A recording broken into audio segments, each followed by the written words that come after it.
imagine you were very confident that we were going to be visited by super intelligent aliens in, let's say, 10 years or 20 years at the most. Super intelligent. So you think within 20 years Yes. we'll have alien in Earth? Well, digital superintelligence will be like an alien.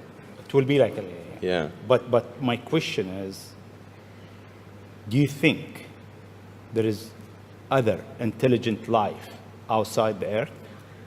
It seems probable, but I think this is one of the great questions in physics and philosophy, is where are the aliens?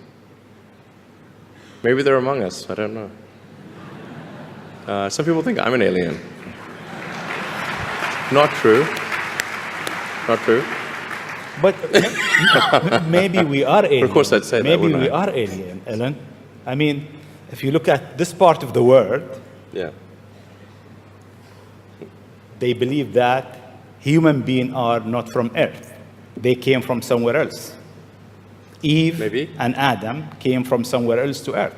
So in a way, human being alien to this land. Do you think we'll make contact with alien within the next 50 years? Well, that's a really tough one to say. I mean, if there are super intelligent aliens out there, they're probably already observing us. That would seem quite likely, and we just are not smart enough to realize it. But I can do some back-of-the-envelope calculations, and any advanced alien civilization that was at all interested in populating the galaxy, even without exceeding the speed of light, even if you're only moving at, say, 10 or 20% of the speed of light, you could populate the entire galaxy in, let's say, 10 million years. Maybe 20 million years max. This is nothing, you know, in the grand scheme of things. First of all, congratulations. You've launched a rather unconventional payload into space, one that's generated a lot of buzz, and there's a lot of people, some of them citizen scientists, some of them they're just newbies when it comes to tracking things in space. They're going to try and track the Tesla and understand what's happening to it. You know, like that movie, Dude, Where's My Car?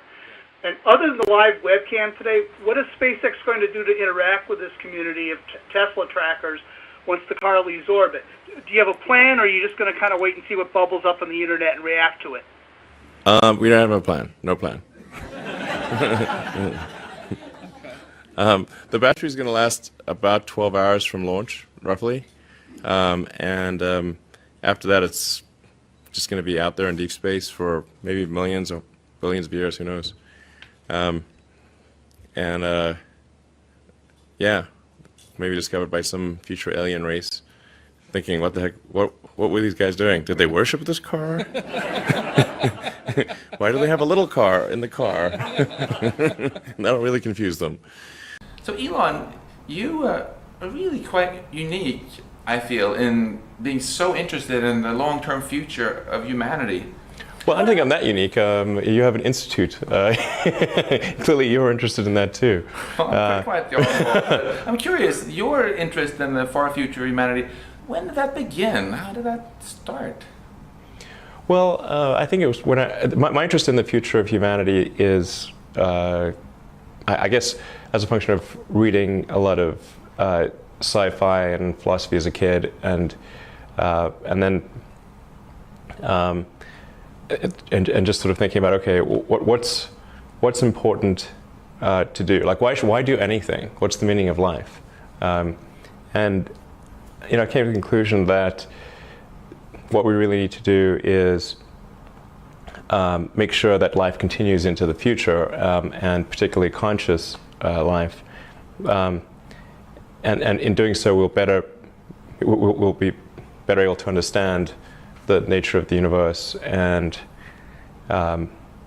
achieve greater enlightenment.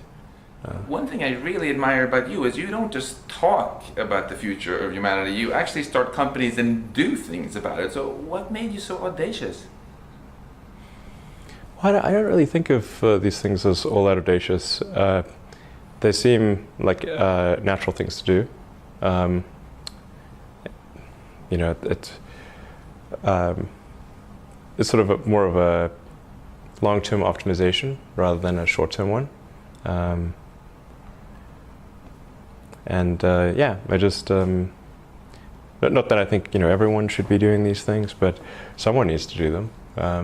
So you know, so if I see that, well, somebody's not doing this and maybe I could be helpful, then I try to do something in that regard. Weren't there some people along the way though who told you that that's crazy to start a space company or a new electric car company or another solar company? Sure. I mean, there are lots of people that said that the likelihood of failure was extremely high, and that it was a sheer thing to do. And when I started SpaceX, one of my closest friends got a compilation of rocket failures and made me watch the whole thing. And there were lots of people that tried to talk me out of it. And the joke was, you know, how do you make a small fortune in the rocket business? Well, you start with a large one. And I got told that joke so many times that obviously I knew the punchline, you know, so I just tell them the punchline, and they would look at me like, "Is he serious?" Or it's like, say, "Why did you start a rocket company?" I was trying to figure out the fastest way to turn a large fortune into a small one. That seemed like a good way to go. But the thing is, like, I already thought the probability of failure was high, and that you know, with that the likelihood of success was therefore low. So this was not new information. I thought maybe SpaceX had, I don't know, 10 or 20% chance of success, and Tesla probably similar. I thought Solar City had a much higher chance of success, but probably still only, you know, I don't know, 50% or something like that. Yeah, I mean, for the longest time, I mean, SpaceX and Tesla almost didn't survive. I mean, it came very close to perishing as companies. In 2008 and 2009, with the Great Recession, was an extremely close call. Looking ahead, what do you think are the technologies that are going to have the greatest impact on society? So I think there's probably five categories. Yeah. And you know, I'm not even giving a particular order, but making life multiplanetary, achieving sustainable production and consumption of energy. Obviously, the internet as a whole. I mean, the continued growth of the internet. And then potentially, if we do this, reprogramming human genetics, and the fifth one would be artificial intelligence. So, you know, working on the kind of the first three, but not the last two. I think, you know, the last two I think have the greatest potential to be a double-edged sword.